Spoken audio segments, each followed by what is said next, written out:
पर्यावरण पूरे विश्व की समस्या है और पर्यावरण बहुत आवश्यक है। ऑक्सीजन के बगैर कुछ भी संभव नहीं।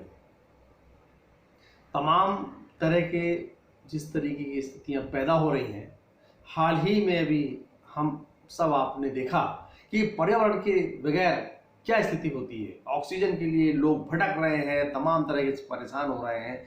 और कोरोना काल में तो हालत ये हो गई थी कि मौत के बाद मौत जो सिलसिला चला वो भयावह था। वो शायद इस युग में जो जी रहा है वो कभी भूल पाएगा। तो चलिए, बहुत स्वागत है आपका। मैं हूं मनोज रजक और आज हम बात करते हैं गंगा में जो लाशें तैरती थी। एक बड़ा सवाल पैदा हो रहा है, गंगा में लाशों को छोड़ देना, प्रवाह कर देना और गंगा के बाहर जो तट है, जो जमीन है, उस पर बगैर जलाए लाशों को मिट्टी में, रेत में दबा देना और एक लकड़ी लगा देना और झंडा लगा देना। तमाम विवादास्पद स्थितियां पैदा हुई। सवाल खड़े किए गए कि साहब ऐसा हो रहा है, वैसा हो रहा है। ये कोई मतलब की बात नहीं। राजनीति लाश पे पहले भी होती थी और आज भी हो रही है। नुक्शा निकालने का सिलसिला हमेशा चलता रहेगा, क्योंकि नुक्शा निकलेगा।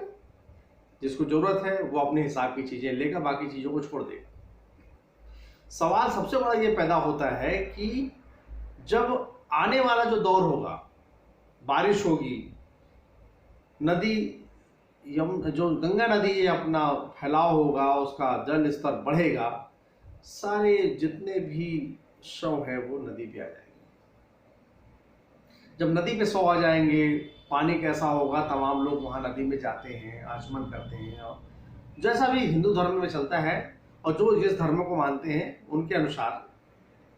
लेकिन बात सबसे बड़ी मुद्दे की यह है कि गंगा सफाई की जो बात थी, गंगा कितना सफा हुई, कितना नहीं हुई, ये बहुत बड़ा मुद्दा है।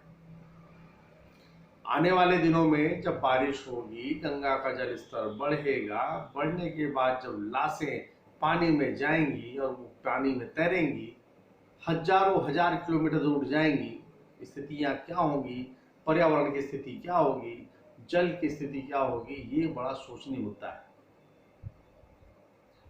मई का महीना निकल गया, जून का महीना चल रहा है, हवाएं तेज चल रही हैं। जो लाशें रेत पे हैं, हवाओं से रेत हट जाएगी, लाशें दिखने लगेंगी, फिर पानी जाएगा, पानी बहाव के साथ ले जाएगा, जैसे कि ज्वार भाटा होता है। गंगा में लाशों का मुद्दा राजनीतिक नहीं होना चाहिए, मैं नहीं मानता, क्योंकि कई बार ऐसा स्थिति निर्मित होती है कि लोग अपना आपा खो देते हैं और उनके पास कोई भी रास्ता नहीं होता है। जिस तरह लोगों ने शव को जलाने का के बदले या दफनाने की, अच्छी तरह से दफनाने का की बजाय सिर्फ यूं ही रेत पे दबा दिया, उनकी अपनी मजबूरी रही होगी। हो सकता है जिस वक्त लगातार मौतों का सिलसिला था, लकड़ी की कमी हो गई हो, लकड़ी नहीं मिली, गरीब वर्ग भी बहुत सारा है, उसको कंधा देने वाला कोई नहीं रहा हो, कुछ भी, मतलब तमाम तरह की। क्योंकि कोरोना काल जब दूसरी लहर थी, तब अपनों ने अपनों का ही साथ नहीं दिया। बहुत बिरले लोग होंगे जो लोगों को बुलावे पे गए होंगे, फोन करने पे गए होंगे। जो मेरा अपना जो जानने, समझने और पूछने, तराशने का नजरिया है, उसमें बहुत ऐसे कम लोग थे जो सिर्फ यूट्यूब, व्हाट्सएप, फेसबुक के तीरंदाज थे, अपने अपने तरीके से अपना अपना अनुभव दे रहे थे। साथ देने वालों की कमी थी। मेरे पास भी बहुत से फोन आए, मैंने अपने हिसाब से जो मैंने समझा, लेकिन हाँ, मैं गया, बहरहाल वो अलग मैटर है। सवाल ये उठता है कि जिस तरीके की जो लाशों का जो ढेर गंगा की पानी में जाएगा, कैसा होगा, क्या नहीं होगा, ये बहुत चिंता का विषय है।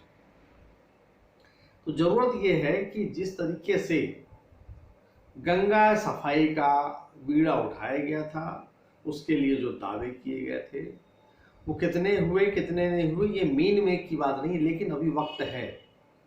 अगर उन लाशों को व्यवस्थित कर दिया जाए तो शायद गंगा में जो जाने वाली लाशें और गंगा का जो पानी होगा, गंगा तेरा पानी अमृत, वो प्रदूषित ना हो, बच जाए, क्योंकि उससे लाखों लाख करोड़ों करोड़ जिंदगी यहाँ जुड़ी हुई। गंगा एक पवित्र नदी है, प्रदूषण से रोकना हमारा सबका कर्तव्य है।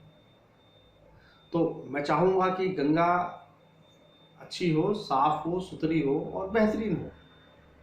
इसके लिए हम सबको मिलकर प्रयास करना चाहिए और जो सरकारी दावे हो पूरे होना चाहिए। तो चलिए मुझे दीजिए इजाज़त, हम फिर किसी नए विषय पे आपसे रूबरू होंगे। नमस्कार।